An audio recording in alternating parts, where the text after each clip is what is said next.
নমস্কাৰ বন্ধুসকল, এটা ডাঙৰ খবৰ দিবলৈ গৈ আছোঁ। এই ভিডিঅ'টো উত্তৰাখণ্ডৰ হয় আৰু এজন মানুহ শুই থকা অৱস্থাত কেনেকৈ এডাল ফেটি সাপ আহি তেখেতৰ গাৰ ওপৰেদি গৈ আছে চাওক। কিমান এটা ভয় লগা দৃশ্য, আপোনালোকে এই ভিডিঅ'টো চাওক। হয়তো সকলোৱে ইমান সাহস নাই এই ভিডিঅ'টো চোৱা, কিন্তু এটা বহুত ভয় লগা এটা দৃশ্য, এটা ভিডিঅ'। এই মানুহজন শুই থকা অৱস্থাত ক'ৰ পৰানো এডাল ফেটি সাপ আহি তেখেতৰ গাৰ ওপৰতে শুই আছে চাওক। এয়া দেখিছে আপোনালোকে, এয়া দেখিছে কিমান ডাঙৰ এটা ফেটি সাপ। বাপৰে, মানুহজন মনে মনে শুই আছে হা, মানুহজন মনে মনে শুই আছে।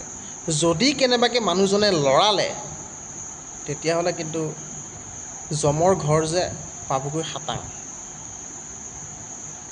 হে মহাদেৱ, আপুনি আজি বচাওক আৰু মানুহজনক, যিহেতু আপোনাৰেই জীৱ। মানুহজনে বন্ধুসকল মনে মনে ভিডিঅ' কৰি আছে, কিন্তু মানুহজনে যদি অকণমান লৰায় তেতিয়াহ'লে কিন্তু চেছ।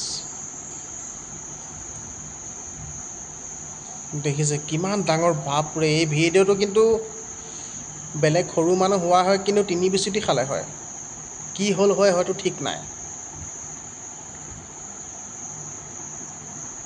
বাপৰে বন্ধুসকল, আপোনালোকৰ লগত এনেকুৱা ঘটনা হৈছে নেকি?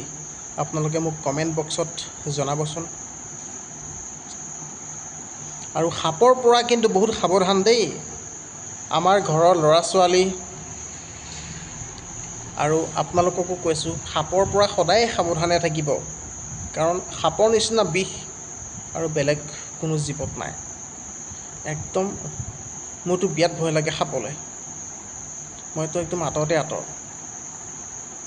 তো বন্ধুসকল, ভিডিঅ'টো যদি ভাল পালে লাইক কৰিব, কমেণ্ট কৰিব, শ্বেয়াৰ কৰিব আৰু সাপৰ পৰা সদায় সাৱধান হৈ থাকিব। ধন্যবাদ। জয় আই অসম।